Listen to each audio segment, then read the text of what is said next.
दत्तात्रेय के 24 गुरु। महर्षि अत्रि के 3 पुत्रों में दत्तात्रेय जी ज्येष्ठ पुत्र थे। वे बचपन से ही ज्ञान और वैराग्य से संपन्न थे। जब वे सयाने हुए तो अत्रि का देहांत हो गया। प्रजा ने बड़ा पुत्र होने के कारण इनको राज सिंहासन पर बिठा दिया। राजा बनकर कुछ काल तक तो वे प्रजा की पालना करते रहे, किंतु बाद में इन्हें राज्य की ओर से घृणा हो गई, जिससे वे राज्य का त्याग करके अकेले ही विचरने लगे। इनकी सौम्य और दयालु मूर्ति को देखकर कई मुनि बालक इनके साथ हो लिए। काफी प्रयत्न करके दत्तात्रेय जी ने उन बालकों से अपना पिंड छुड़ाया तथा नग्न होकर विचरने लगे। कभी नगरों में जाकर उपदेश देते, व कभी वनों और पर्वतों में अकेले ही विचरते। कभी शून्य मंदिरों में जाकर ध्यानावस्थित होकर बैठे रहते। वे अपने में ही आनंद मग्न रहते थे। एक दिन दत्तात्रेय जी अपने आप में मग्न मस्त हाथी की तरह चले जा रहे थे। इनको ऐसा मस्त व परमानंद में लीन देखकर एक राजा ने इनसे पूछा कि आपको ऐसी कौन सी वस्तु मिल गई है जिससे आप इतने मस्त या आनंदित रहते हैं, तथा ऐसा आनंद आपको किस गुरु से मिला है? राजा के इस प्रश्न को सुनकर दत्तात्रेय जी ने कहा, पुरुष का विशेष करके गुरु तो स्वयं का आत्मा ही है, क्योंकि प्रत्यक्ष और अनुमान से अपने आत्मा के ज्ञान से ही पुरुष कल्याण को प्राप्त होता है। दत्तात्रेय जी फिर कहते हैं कि हे राजन, मैंने किसी एक मनुष्य को गुरु नहीं बनाया है, न मैंने किसी से कानों में फूंक मरवाकर मंत्र दीक्षा ही ली है, किंतु जिन जिन में जो जो गुण मुझे दिखाई दिया है उन उनके गुणों को मैंने ग्रहण किया है, इसलिए वे सभी मेरे गुरु हैं। इस प्रकार मेरे कुल 24 गुरु हैं। जिनसे मुझे जो गुण मिला है वे ही मेरे गुरु हैं। एक एक गुण मुझे सब में दिखाई दिया है। राजा ने कहा कि हे महाराज, जिन 24 से आपको जो गुण मिले हैं उनके नामों का आप कथन करें, तथा आपने उनमें क्या क्या गुण ग्रहण किए हैं उनका भी कथन करें, जिससे मुझे भी उनका ज्ञान हो जाए। दत्तात्रेय जी ने राजा को जिज्ञासु जानकर कहा कि हे राजन, तुम एकाग्र होकर श्रवण करो। पहले मैं उन 24 गुरुओं के नाम तुम्हें बताता हूं, फिर उनके गुणों का वर्णन करूंगा। मेरे ये 24 गुरु निम्न प्रकार हैं: पृथ्वी, जल, अग्नि, वायु, आकाश, चंद्रमा, सूर्य, कपोत, अजगर, सिंधु, पतंग, भ्रमर, मधुमक्खी, गज, मृग, मीन, पिंगला, कुरर पक्षी, बालक, कुमारी, सर्प, शर्कृत, मकड़ी और 24वां भृंगी। ये ही 24 मेरे गुरु हैं, जिनसे मैंने एक एक गुण ग्रहण किया है। ये गुण इस प्रकार हैं। पृथ्वी, दत्तात्रेय जी कहते हैं कि क्षमा और परोपकार, ये 2 गुण मुझे पृथ्वी से मिले हैं।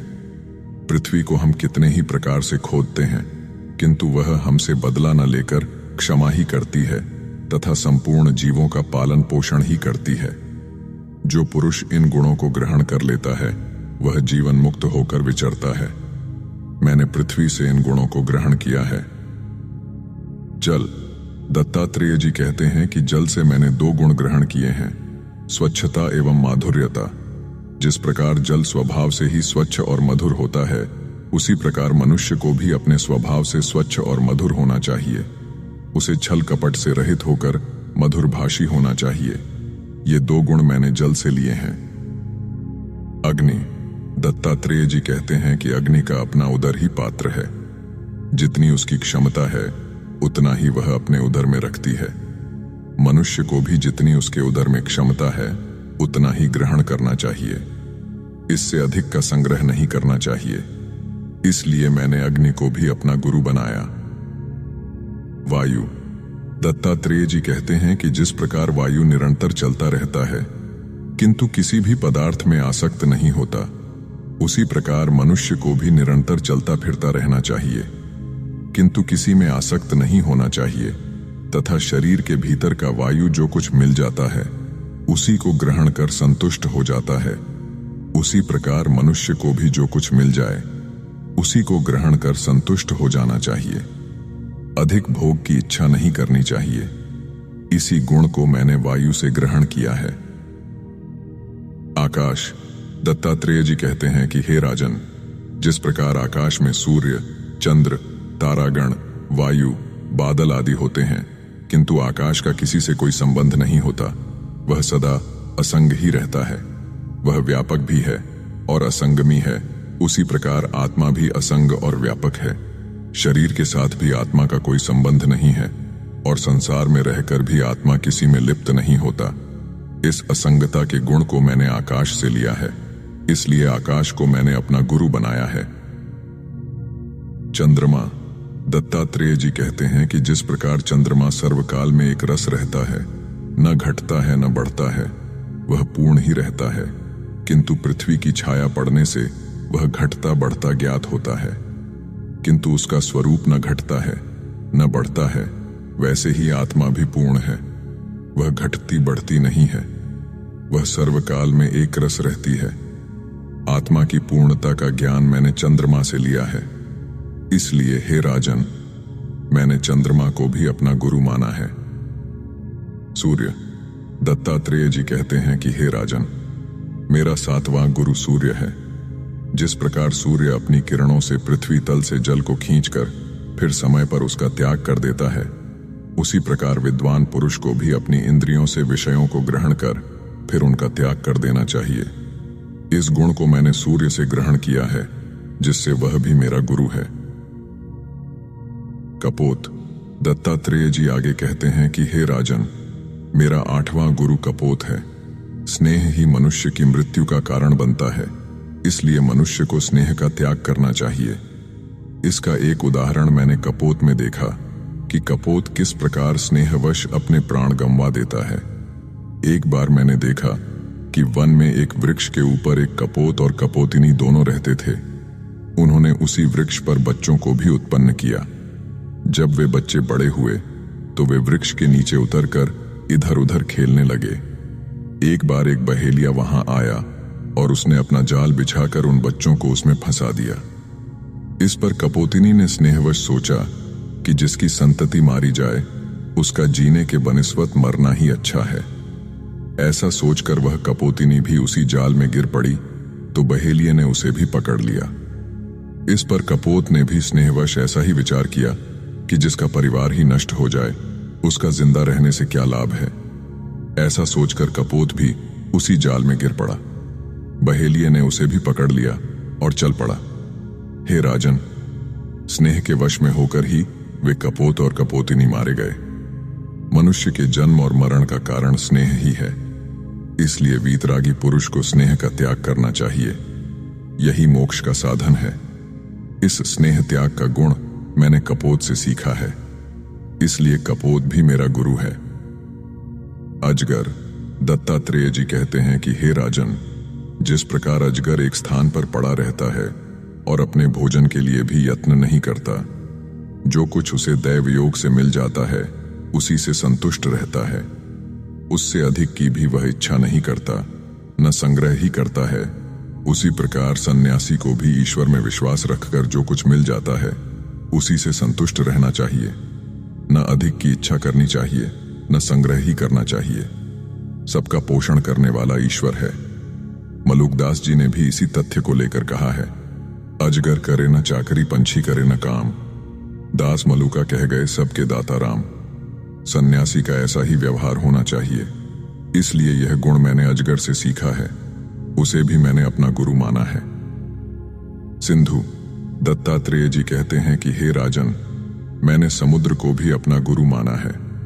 जिस प्रकार समुद्र में अनेक नदियों के जल मिलने पर भी वह चलायमान नहीं होता, न अपनी सीमा व मर्यादा का उल्लंघन ही करता है, उसी प्रकार सन्यासी का मन भी अनेक विषय भोगों के उपस्थित होने पर भी चलायमान नहीं होता, अपनी मर्यादा में रहता है। सन्यासी का ऐसा ही व्यवहार होना चाहिए।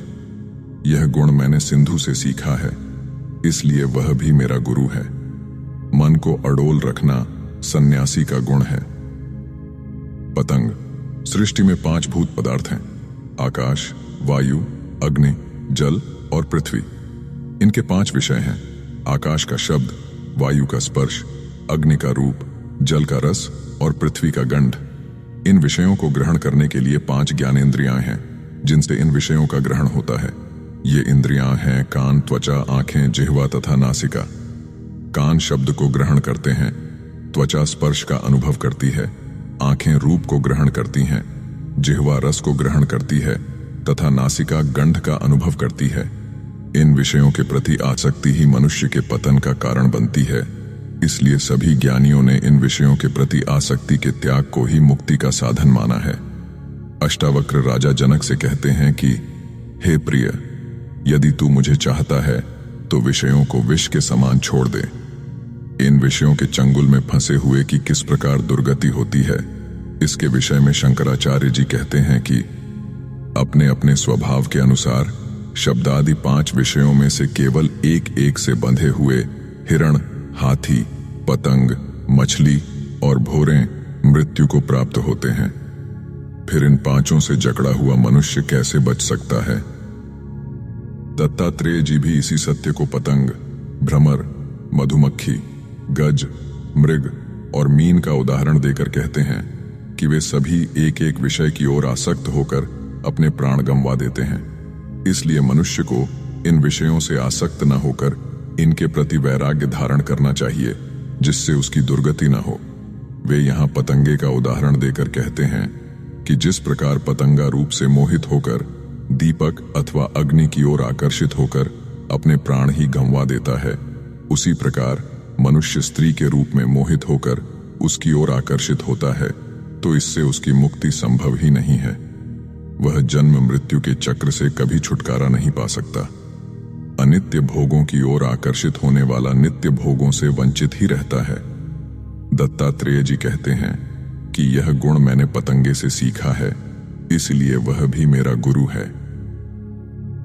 भ्रमर, जिस प्रकार भ्रमर गंध से प्रभावित होकर कमल के भीतर स्वयं फंस जाता है, दत्तात्रेय जी कहते हैं कि इसी प्रकार मनुष्य भी अपनी वासना के कारण स्वयं संसार में लिप्त रहता है, जिससे उसकी मुक्ति संभव ही नहीं है। इसलिए सन्यासी को इस आसक्ति का त्याग करना चाहिए। दूसरा कारण दत्तात्रेय जी बताते हैं कि जिस प्रकार भ्रमर भिन्न भिन्न पुष्पों पर जाकर उसका रस इकट्ठा करता है, उसी प्रकार सन्यासी को भी एक एक घर से एक एक रोटी का ग्रास लेकर अपना उदर भरना चाहिए। इसकी शिक्षा मैंने भ्रमर से ली है, इसलिए उसे भी मैंने अपना गुरु माना है। मधुमक्खी, दत्तात्रेय जी कहते हैं कि हे राजन, मधुमक्खी कितना श्रम करके अपना छत्ता बनाती है तथा उसमें शहद जमा करती है, किंतु उसका लाभ वह नहीं उठा सकती। कोई दूसरा ही उसका लाभ उठाता है तथा उसका शहद संग्रह ही उसकी मृत्यु का कारण बनता है। इसलिए सन्यासी को संग्रह की वृत्ति से दूर रहना चाहिए। यह शिक्षा मैंने मधुमक्खी से ली, इसलिए उसे भी मैंने गुरु माना है। गज, हे राजन, जिस प्रकार काम वासना से पीड़ित हाथी कागज की हथिनी पर मोहित होकर गड्ढे में गिर पड़ता है और फिर जन्म भर सैकड़ों अंकुशों को अपने सिर पर खाता रहता है, उसी प्रकार कामातुर पुरुष भी स्त्री से मोहित होकर अनेक कष्ट सहता रहता है। इस प्रकार काम शक्ति में कितने दुर्गुण हैं, यह शिक्षा मैंने गज से ली, इसलिए उसे भी मैंने गुरु माना है। मृग, हे राजन, जिस प्रकार हिरण राग पर मोहित होकर शिकारी का शिकार बन जाता है, उसी प्रकार मनुष्य भी राग के वशीभूत होकर बंधन में पड़ जाता है। राग सुनना श्रोत्र इंद्रिय का गुण है। शब्दों से प्रभावित न होने का गुण मैंने मृग से सीखा है, इसलिए मृग को भी मैंने अपना गुरु माना है। मीन, हे राजन, जिस प्रकार मछली रसेंद्रिय की वासना के कारण मछुआरे के कांटे में फंसकर अपने प्राण गंवा देती है, उसी प्रकार मनुष्य भी जिह्वा के स्वाद के वशीभूत होकर अनेक व्याधियों का शिकार हो जाता है तथा मृत्यु को भी प्राप्त हो जाता है। इसलिए रसनेंद्रिय की वासना का त्याग करना चाहिए। यह गुण मैंने मछली से सीखा है, इसलिए उसे भी मैंने गुरु माना है। पिंगला, दत्तात्रेय जी कहते हैं कि हे राजन, निराशा का गुण मैंने एक वैश्या से सीखा है। एक नगर में पिंगला नाम की एक वैश्या रहती थी। वह अपने ग्राहकों के लिए श्रृंगार करके खिड़की पर बैठकर बाहर देखा करती थी। एक दिन उसके पास कोई ग्राहक नहीं आया तो वह बड़ी बेचैन हुई। वह अंत में निराश होकर सो गई। वह अपने कर्म पर घृणा करने लगी। इसी प्रकार संसारी प्राणी भी भोगों की प्राप्ति न होने पर निराश होकर तथा भोगों में सुख न मानकर आत्मज्ञान की ओर बढ़ता है। तभी उसे सच्चा सुख मिलता है। यह ज्ञान मैंने उस पिंगला वैश्या से सीखा, इसलिए वह भी मेरी गुरु है। कुर्रर पक्षी। दत्तात्रेय जी फिर कहते हैं कि हे राजन, कुर्रर नामक पक्षी से मैंने भोगों के त्याग से सुख प्राप्ति की शिक्षा ली, इसलिए मैंने उसे भी अपना गुरु माना। कुर्रर नामक एक पक्षी था। उसे कहीं से एक मांस का टुकड़ा मिल गया। वह उसे मुंह में लेकर उड़ गया तथा सोचा कि कहीं बैठकर इसे आराम से खाऊंगा, किंतु कई दूसरे पक्षी उस टुकड़े को लेने के लिए उसके पीछे पड़ गए और उसे मारने लगे। कुर्रर पक्षी ने सोचा कि यदि मैं इस टुकड़े को छोड़ दूं तो ये मुझे छोड़ देंगे। यह सोचकर उसने उस टुकड़े को जमीन पर गिरा दिया तो वे पक्षी भी उसे छोड़कर उड़ गए। इसलिए जो भोगों में लिप्त है उसी पर चोर, तस्कर आदि वार करते हैं। त्याग से ही परम शांति मिलती है। यह शिक्षा मैंने कुर्रर पक्षी से ली। बालक। हे राजन, दूध पीने वाला बालक दूध पीकर चिंता रहित होकर जिस प्रकार आराम से सो जाता है, उसे अन्य किसी प्रकार की चिंता नहीं रहती। उसी प्रकार हम भी भिक्षान्न में जो कुछ मिल जाता है उसे खाकर सभी प्रकार की चिंताओं से मुक्त होकर आराम से सो जाते हैं। चिंता रहित रहने का गुण मैंने बालक से सीखा है, इसलिए उसे भी मैंने अपना गुरु माना है। कुमारी। दत्तात्रेय जी कहते हैं कि हे राजन, अकेले रहने का गुण मैंने एक कुमारी कन्या से सीखा है, इसलिए मैंने उसे भी अपना गुरु माना है। बहुत से व्यक्तियों के एक साथ रहने पर लड़ाई होती है तथा दो के इकट्ठा होने से भी बातें होती हैं, विचार व ध्यान नहीं होता। इसलिए सन्यासी को अकेला ही रहना चाहिए। दत्तात्रेय जी कहते हैं कि एक बार एक ग्राम में मैं भिक्षा के लिए गया। वहां एक ब्राह्मण के घर में एक कुमारी कन्या अकेली थी। वह धान कूट रही थी। तभी एक भिक्षुक ने उसके द्वार पर जाकर भीख मांगी। कन्या जब धान कूट रही थी तो उसके हाथों की चूड़ियां आवाज कर रही थीं। कन्या ने एक एक करके उन चूड़ियों को उतार दिया। जब दो दो चूड़ियां ही रह गईं, तब भी थोड़ी थोड़ी आवाज आती रही। जब एक एक ही रह गई तो उनकी आवाज आना बंद हो गया। इस पर मैंने सोचा कि अधिक लोगों से मेल झोल सन्यासी के ध्यान में बाधक होता है, इसलिए उसे अकेले ही रहना चाहिए। दो का संग भी ठीक नहीं है। सर्प। हे राजन, जिस प्रकार सर्प अपना घर नहीं बनाता, वह किसी बने बनाए घर में बिल में ही रहता है, उसी प्रकार सन्यासी को भी अपना घर नहीं बनाना चाहिए जिससे घर के प्रति उसका मोह न हो जाए। वह बने बनाए घर मंदिरों व गुफाओं में ही रहता है। यह गुण मैंने सर्प से सीखा है, इसलिए उसे भी मैंने अपना गुरु माना है। शरकृत। हे राजन, मन को एकाग्र करने का गुण मैंने एक बाण बनाने वाले से सीखा, इसीलिए उसे भी मैंने अपना गुरु माना। हे राजन, किसी नगर के बाजार में किसी मकान पर एक बाणों का बनाने वाला बाण बना रहा था। उसकी दृष्टि बाण को सीधा करने में लगी थी। दैव योग से उसी समय वहां राजा की सवारी निकली, लेकिन उसकी दृष्टि बाण को सीधा करने में लगी थी। उसे ध्यान ही नहीं रहा कि कब राजा की सेना निकली। पीछे से एक सवार ने आकर उससे पूछा कि क्या इधर से राजा की सवारी गई है? तो उसने कहा कि मुझे पता नहीं है, मुझे नहीं मालूम है। उसका मन इतना एकाग्र हो गया कि उसे आसपास क्या हो रहा है इसका पता ही नहीं चला। ध्यान की इसी एकाग्रता को मैंने उससे सीखा। वह भी मेरा गुरु है। मकड़ी। हे राजन, जिस प्रकार मकड़ी अपने मुंह से तार को निकालकर फिर उसी में स्वयं फंस जाती है, उसी प्रकार मनुष्य स्वयं अपने संकल्प विकल्पों से स्वयं इस दुनियाओं में फंस जाता है। इसलिए अपने संकल्प विकल्पों के त्याग का गुण मैंने मकड़ी से सीखा है। इस कारण उसे भी मैंने अपना गुरु माना है। भृंगी। हे राजन, मेरा 24वां गुरु एक भृंगी है। भृंगी एक जीव होता है जो किसी कीट को पकड़कर अपने घोंसले में रख लेता है तथा उसे अपने सम्मुख रखकर शब्द करता है। वह कीट उस भृंगी के शब्द को बार बार सुनकर भृंगी रूप ही हो जाता है। उसी प्रकार मनुष्य भी बार बार शरीर का ही चिंतन करते रहने से वह अपने को शरीर ही समझने लगता है, किंतु जब उसे होश आता है कि वह शरीर नहीं बल्कि आत्मा है, तो वह इस शरीर के मोह का त्याग कर आत्म रूप में स्थित हो जाता है। इसलिए वह गुण मैंने भृंगी से सीखा है, अतः उसे भी मैंने अपना गुरु माना है। दत्तात्रेय जी राजा को कहते हैं कि मेरे इन 24 गुरुओं ने मुझे परमार्थ का बोध कराया, जिससे मैं अपने स्वरूप आत्मा में स्थित होकर जीवन मुक्त हुआ हूं।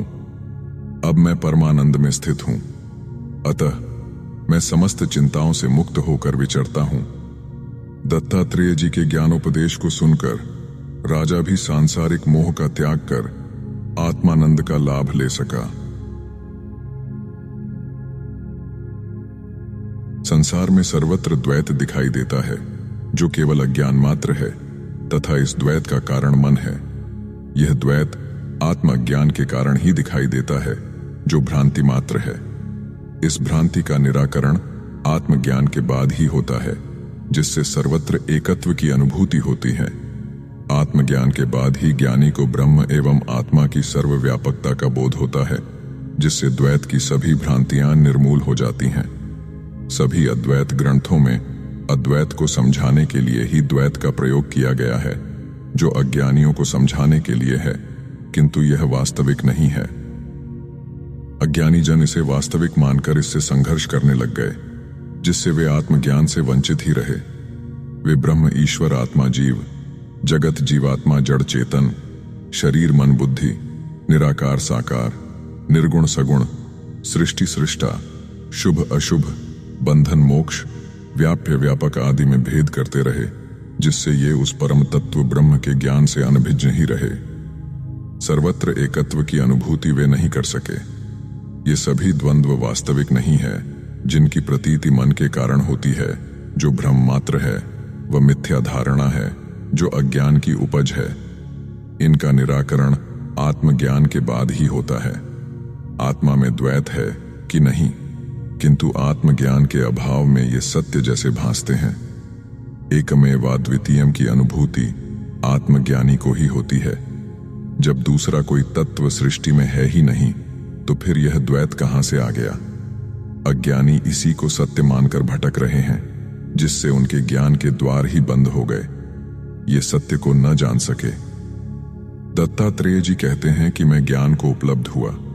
मुझे बोध हुआ कि यह आत्मा ही सर्वस्व है, सर्वव्यापक है, वही सब कुछ है, एकमात्र उसी की सत्ता है, उससे भिन्न किसी की सत्ता नहीं है। इसलिए ये जितने द्वंद्व दिखाई देते हैं, वे सब आत्मा के अज्ञान के कारण प्रतीत होते हैं। ये सब मन के कारण हैं, जो भ्रांति मात्र है।